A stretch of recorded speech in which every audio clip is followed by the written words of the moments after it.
If you've been wondering how to tackle overwhelm when you're facing a big project like writing an ebook, this video is for you. I'm Sylvie McCracken from sylviemccracken.com, where I teach entrepreneurs how to create passive income with ebooks so that they can enjoy a little more freedom in their business and life.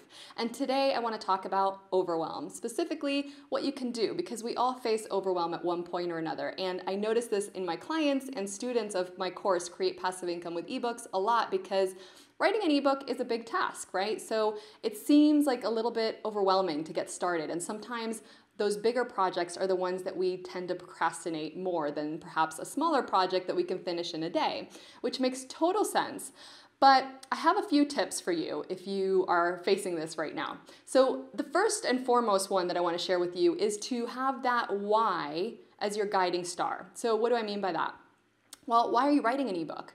So an ebook is an asset, it's not a job, right? So it's kind of a big project, but it's something that is going to be the gift that keeps on giving, because once you create this stellar ebook, it's going to create passive income for you, for your family, for your business. So having that constantly in mind, or you can even just put a post-it on your computer or a sign on your office or whatever it is that will help you remember why you're doing this. So that is a big reason, is keep that first and foremost and have a little bit of a deadline for yourself so that you can create this, if it's this year that you want to do it or in the next 6 months, just have that sort of front and center so you can kind of look at that. My second recommendation for you would be, what can you get off of your to-do list? So what can you delete? Because you need to create a little bit of space. Sometimes it's just a matter of lack of, time, because we've filled our time with other things. So what can you take off of your plate, whether it's in your business, if there are other tasks that you're spending a lot of time on, or in your life, can you hire some help? What is it that you can do to take, create a little bit more space for this project? That's going to make it a little less overwhelming. Another tip would be, what can you outsource? So you might know that I'm a huge fan of outsourcing, both in life, in business, everywhere you can. So whether it's hiring a housekeeper or hiring an assistant to help with some admin on your business, those are all things that are going to create some space, which we just talked about in the last tip. And also, it's just going to make it a little bit easier, because you can hire help to help you with this ebook even. So in my process and in my course in Create Passive Income with eBooks, I teach how to outsource about 80% of the process if you want. And that way you're left with the 20% that is the really, really important stuff and the stuff that only you can do.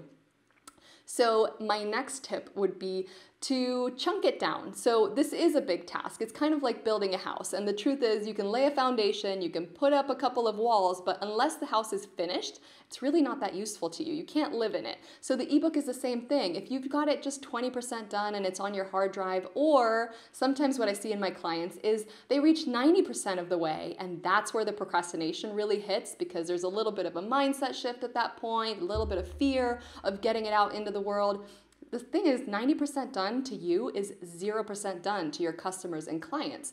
So it's just like that unfinished house. You can't live in it until it's got the doors and windows and everything else. So you've got to get moving. But how can you chunk it down? So if it's a project that you want to complete in 6 months, that's great, and that's a great timeline, I think. But what can you do this month? How far along do you expect to get by the end of this month? And have that little goal, chunk it down by month, chunk it down by week, and even by day, so that you can make realistic progress depending on what time you have available for this project.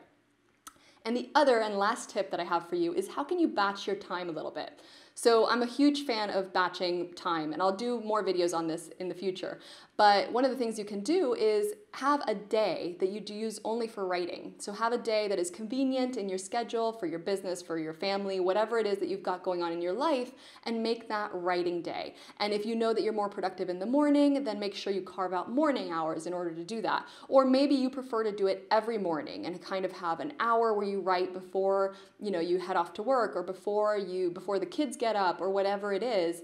Just kind of make sure you have that scheduled into your calendar, batched if you can, and you're going to make really a lot of progress, I think, in this project. I hope these tips have been helpful. Please come over to sylviemccracken.com, share this video with your friends, and leave a comment below. Until next time, thanks.